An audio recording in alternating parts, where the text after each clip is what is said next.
Smart money concept एक ऐसी trading strategy है जिसे माना जाता है कि इसे स्मार्ट मनी यूज करके मोटा पैसा बनाती है। बड़े बड़े इंस्टीट्यूशंस, म्यूचुअल फंड्स, बैंक्स और हेज फंड्स, इन सभी को स्मार्ट मनी नाम से जाना जाता है। ये जैसे ही मार्केट में कदम रखती है तो मार्केट मानो पानी की तरह बह जाती है, कभी रॉकेट बन जाती है तो कभी झरने के जैसे नीचे गिर जाती है। कैसा हो? अगर आप स्मार्ट मनी के साथ ट्रेड में एंटर हो और अच्छा खासा प्रॉफिट बनाकर बाहर आए, शायद आप भी रोज रोज के एसएल हिट से परेशान हो रहे होंगे। तो चलिए वीडियो को स्टार्ट करते हैं।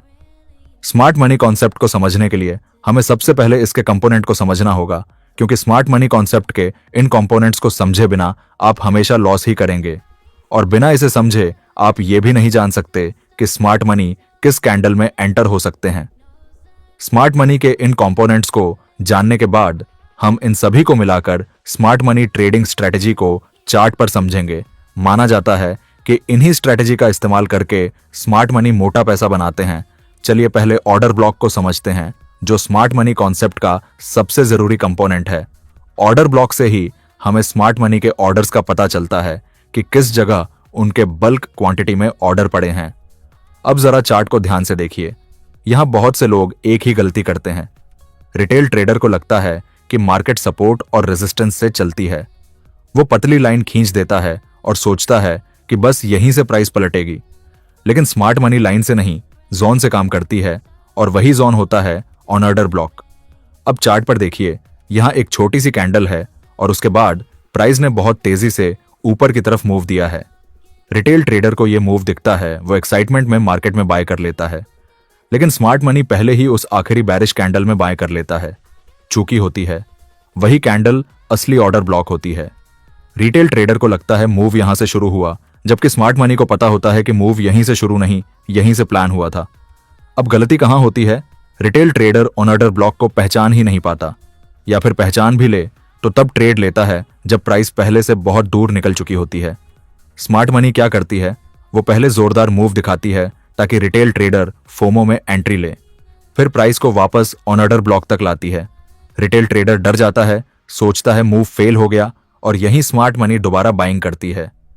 एक और बड़ी गलती यह होती है कि रिटेल ट्रेडर हर कैंडल को ऑर्डर ब्लॉक मान लेता है। याद रखिए, हर कैंडल ऑर्डर ब्लॉक नहीं होती। ऑर्डर ब्लॉक वही होता है जहां से इंबैलेंस बना हो, जहां से स्ट्रक्चर टूटा हो।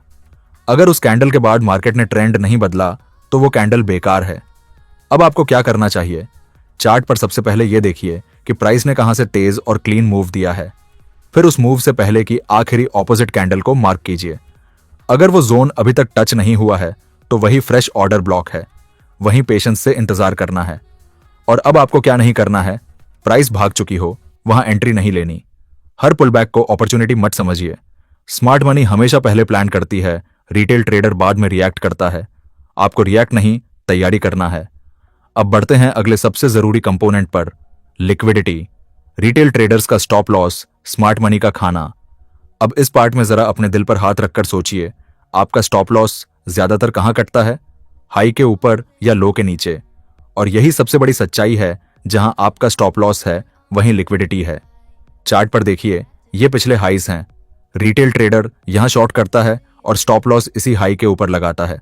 स्मार्ट मनी को अगर सेल करना है तो बायर्स चाहिए, तो स्मार्ट मनी द्वारा प्राइस को जानबूझकर ऊपर धकेला जाता है। हाईज के ऊपर कैंडल जाती है, ब्रेकआउट लगता है, रिटेल ट्रेडर्स ब्रेकआउट देखकर बाय करता है और इसी हाई पर अपने एसएल लगाता है। अब आप ध्यान से समझिए, स्मार्ट मनी ने इस हाई से सेल करने के लिए एक तीर से दो निशाने लगाए। पहले तो इन हाई से फेक ब्रेकआउट करके सेलर्स को मार्केट से बाहर किया, और दूसरा ब्रेकआउट दिखाकर बायर्स को इनवाइट किया ताकि स्मार्ट मनी को लिक्विडिटी मिल सके ब्रेकआउट ट्रेडर्स की, और फिर वे मार्केट को तेजी से नीचे गिरा देते हैं और रिटेल ट्रेडर ट्रैप हो जाता है। रिटेल ट्रेडर की गलती यह है कि वो सोचता है मार्केट सपोर्ट रेजिस्टेंस से चलती है। वो नहीं समझता कि मार्केट लिक्विडिटी से चलती है। स्मार्ट मनी को डायरेक्शन से ज्यादा फर्क लिक्विडिटी से पड़ता है। पहले लिक्विडिटी ली जाएगी, डायरेक्शन बाद में आएगी। सेल साइड लिक्विडिटी में भी यही खेल होता है। अगर स्मार्ट मनी किसी सपोर्ट से बाय करना चाहता है तो वो पहले इन रिटेल बायर्स को मार्केट से बाहर करेगा। और वो कैसे? तो देखिए, वो प्राइस को सपोर्ट से थोड़ा नीचे ले जाएगा, जिससे सपोर्ट पर जितने भी बायर्स बैठे हैं वो अपनी पोजीशंस को एग्जिट करके मार्केट से बाहर हो जाते हैं। अब स्मार्ट मनी को प्राइस यहां से ऊपर ले जाने के लिए सेलर्स के स्टॉप लॉस चाहिए, और वो स्टॉप लॉस देंगे रिटेल ट्रेडर्स, जो इस सपोर्ट का ब्रेकडाउन देखकर सेल करेंगे और अपने स्टॉप लॉस यहां कहीं रखेंगे। स्मार्ट मनी इन्हीं स्टॉप लॉस को लिक्विडिटी के जैसे यूज करके प्राइस को तुरंत ऊपर ले जाते हैं और रिटेल ट्रेडर्स यहां भी सेल करके ट्रैप हो जाते हैं। अब आपको क्या करना चाहिए? चार्ट पर सबसे पहले ये पूछिए, यहां किसका नुकसान होगा? जहां ज्यादातर लोग नुकसान में होंगे वहीं स्मार्ट मनी फायदा कमाती है। इक्वल हाइज, इक्वल लोज, ऑब्वियस लेवल्स, ये सब लिक्विडिटी पूल्स होते हैं। और अब आपको क्या नहीं करना चाहिए? हर ब्रेकआउट पर ट्रेड मत लीजिए। ब्रेकआउट के पीछे लिक्विडिटी होती है, ट्रेंड नहीं। पहले देखिए ब्रेकआउट किसके स्टॉप लॉस पर हो रहा है। अब बढ़ते हैं एक और जरूरी पॉइंट पर, एफवीजी यानी फेयर वैल्यू गैप, मार्केट का अधूरा काम। अब जरा चार्ट पर इस तेज मूव को देखिए। कैंडल बिना रुके भाग रही है। रिटेल ट्रेडर खुश हो जाता है, भाई ट्रेंडिंग मार्केट है। लेकिन उन्हीं भागती हुई कैंडल में एक बहुत बड़ी कैंडल बनती है। तो हमें चार्ट पर तेजी से भागती हुई कैंडल्स में एक बड़ी कैंडल को देखना है, उसके पहली वाली कैंडल का हाई और तीसरी कैंडल का लो मार्क करना है। यही होता है एफवीसी। लेकिन स्मार्ट मनी जानती है कि यहां एक इम्बैलेंस बन चुका है। जब मार्केट बहुत तेजी से मूव करती है तो बायर्स और सेलर्स प्रॉपरली मैच नहीं हो पाते। मार्केट को बैलेंस पसंद है, इसलिए वो इस गैप को फील करने वापस आती है। रिटेल ट्रेडर की गलती यह है कि वो गैप को इग्नोर करता है या हर गैप को एफवीजी मान लेता है। हर गैप इंपॉर्टेंट नहीं होता। स्मार्ट मनी सिर्फ फ्रेश, अनमिटिगेटेड एफवीजी पर काम करती है। अब चार्ट पर देखिए, प्राइस ने स्ट्रक्चर तोड़ा, उसके बाद एक साफ एफवीजी बना। रिटेल ट्रेडर यहां चेस करता है, स्मार्ट मनी वेट करती है। प्राइस वापस एफवीजी में आती है, रिटेल ट्रेडर डर जाता है और वहीं से स्मार्ट मनी एंट्री लेती है। आपको क्या करना चाहिए? स्ट्रक्चर ब्रेक के बाद बनी एफवीजी को मार्क करें। प्राइस जब वहां वापस आए तभी सोचें। पेशेंस सबसे बड़ा एज है। अब आपको क्या नहीं करना चाहिए? रनिंग कैंडल्स के पीछे मत भागिए। मार्केट आपको ल्यूर कर रही होती है। और अब सबसे जरूरी पॉइंट, बीओएस एंड चॉच, इसके बिना आप मार्केट में सर्वाइव ही नहीं कर सकते हैं। अब सबसे जरूरी पार्ट, रिटेल ट्रेडर ट्रेंड को बहुत देर से पहचानता है। वो हाई लो देखकर ट्रेंड डिसाइड करता है, लेकिन स्मार्ट मनी स्ट्रक्चर देखकर काम करती है। बीओएस यानी ब्रेक ऑफ स्ट्रक्चर तब होता है जब मार्केट अपने प्रीवियस हाई या लो को सही तरीके से तोड़ती है। चोचीएच यानी चेंज ऑफ कैरेक्टर तब होता है जब ट्रेंड का बिहेवियर बदलता है। रिटेल ट्रेडर की गलती यह है कि वो हर हाई ब्रेक को बुलिश मान लेता है। लेकिन अगर लिक्विडिटी लेने के बाद ब्रेक हुआ है तो वो फेक भी हो सकता है। स्मार्ट मनी पहले लिक्विडिटी लेती है, फिर CHOC बनाती है, फिर BOS के साथ ट्रेंड कंफर्म करती है। आपको क्या करना चाहिए? पहले लिक्विडिटी देखें, फिर स्ट्रक्चर। अगर लिक्विडिटी स्वीप के बाद स्ट्रक्चर चेंज हुआ है तभी ट्रेड की सोचें। चलिए अब चलते हैं इस वीडियो के मेन टॉपिक पर, स्मार्ट मनी ट्रेडिंग स्ट्रैटेजी पर। सबसे पहले आपको यह समझना जरूरी है कि ऑर्डर ब्लॉक, लिक्विडिटी, एफवीजी और BOS, इन चारों कंपोनेंट को स्ट्रैटेजी में यूज करना है, तभी जाकर यह हमारी स्ट्रैटेजी एक्यूरेट बन सकती है। अब चलिए इसे चार्ट पर देखते हैं। प्राइस ने यहां से बहुत तेजी के साथ मूव किया है, तो हम इसके लास्ट रेड कैंडल को मार्क करेंगे, जिससे यह हमारा ऑर्डर ब्लॉक जोन बन गया है। ऑर्डर ब्लॉक में माना जाता है कि स्मार्ट मनी जैसे ही मार्केट में अपने ऑर्डर्स डालते हैं तो मार्केट उसी जगह से तेजी से मूव करती है।